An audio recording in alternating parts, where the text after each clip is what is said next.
আমাদের সারা বাংলাদেশের শত সহস্র আইনজীবীরা প্রতিজ্ঞা করেছিল ফ্যাসিস্ট রেজিমের পদত্যাগ তথা গণতান্ত্রিক বাংলাদেশ প্রতিষ্ঠিত না হওয়া পর্যন্ত ঘরে ফিরে যাবে না। আইনজীবী সমাজ দীর্ঘদিন আন্দোলন সংগ্রামের মাধ্যমে তাদের যে ওয়াদা ছিল সেই ওয়াদা রক্ষা করতে পেরেছি আলহামদুলিল্লাহ। এইবার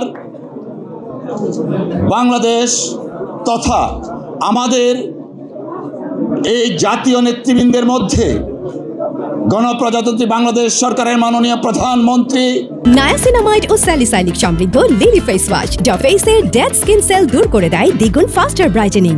জনাব তারেক রহমান সাহেব আগামী দিনে যে মানবিক বাংলাদেশ গড়ে তুলতে চাচ্ছেন, যেখানে আইনের শাসন থাকবে, সাম্য থাকবে, মানবিক মর্যাদা থাকবে, সাংবিধানিক অধিকার থাকবে, সেই জন্য আইনজীবী সমাজকে ঐক্যবদ্ধভাবে জনাব তারেক রহমান সাহেবের মানবিক বাংলাদেশ গড়ার সারথি হিসাবে আমরা প্রত্যেককেই আমাদের পাশে পাবো ইনশাআল্লাহ।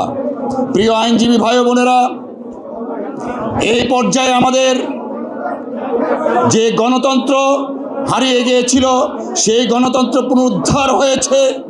এখন পালা আইনের শাসন কায়েম তথা ন্যায় বিচার প্রতিষ্ঠা করা।